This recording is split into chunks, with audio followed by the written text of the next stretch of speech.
Hello friends, welcome to Narrated with Fun channel. In this video, I will summarize the story of the movie that is Halloween Ends. Before moving forward, if you not subscribed yet, so kindly subscribe for more videos. So let's start. Halloween Ends, the most recent film in the appalling adventure of Michael Myers that has spread over many years and various timetables, has now been delivered into the world for another evening of dread. The greatest inquiry going into the film was whether he would truly be killed for good this time. In past manifestations, the scandalous covered executioner has been shot, cut, exploded, and even, apparently, beheaded exclusively to return with scarcely a scratch on him. In any case, with a title that incorporates closes in it, there was the feeling that he may genuinely be long gone this time around. On the off chance that it wasn't at that point completely clear, this piece is currently going to get into every one of the potential spoilers about whether this truly does to be sure arrived at pass eventually. Consequently,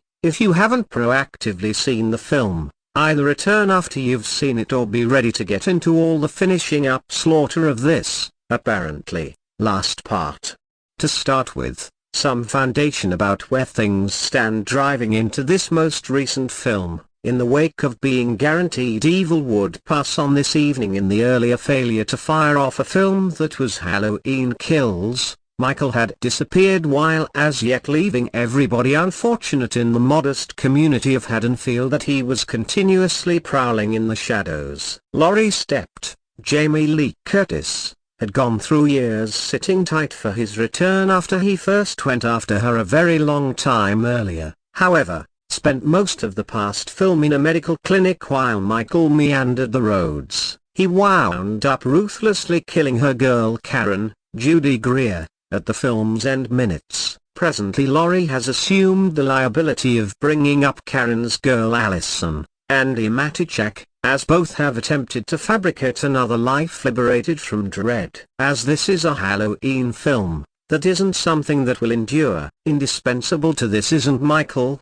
yet another person in the series. The film opens a year after the occasion of Halloween Kills with Corey, Rowan Campbell, who is going to keep an eye on a neighborhood family similarly such an extremely long time back. Nonetheless, rather than Michael coming into the circumstance, Corey inadvertently kills the little fellow that he intended to watch. The second is stunning and, when the film streaks forward to 4 years after Halloween Kills, we perceive how it has unavoidably modified the existences of all who were involved. As we hear it from Corey, he has been made into a substitute for the local area and another boogeyman since Michael is mysteriously gone. At the point when Laurie helps him after he was being harassed by nearby teenagers, she acquaints him with her granddaughter, and the two then, at that point, strike up a relationship. The film fixates on this for some time until Corey makes a noteworthy revelation. This second set him and different characters on an impact course that will end in mayhem. After getting thrown off an extension by similar teenagers from previously,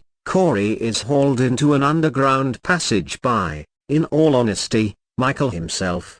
It appears like he has been concealing there for quite a long time and has sunk into a more saved state. At the point when the two lock eyes, a progression of grim pictures streak before us from the past like they have shaped a mystic association of some kind. This starts to make another variant of Corey who begins to kill the people who have violated him. He does as such with Michael and their group up appears to give the first boogeyman new life. Ultimately, Laurie begins to get on what's going on and attempts to move her granddaughter away from Corey who needs to take off with her. Her supplications go unheard as Allison simply needs to carry on with her own life and opposes any endeavors to control her. This is trailed by Corey parting away from Michael and taking his cover to go out of control all through Haddonfield. He then, at that point, shows up at Laurie's home. She deceives him and shoots him. It doesn't kill him, however. Corey cuts himself in the neck to cause it to appear as she did. At that point, Allison strolls in and is astonished by the sight. She lets Laurie be once more and the genuine Michael comes into the home. The two participate in a fight to the demise that finishes with Michael being caught. Laurie utilized a blade to stick every one of his hands to the kitchen table and pushed the refrigerator down on him just in case. She then, at that point, continues to slice into Michael to guarantee he is dead, yet he makes a last thrust at her. In doing as such, his hand is destroyed. However, he has Laurie in his grip.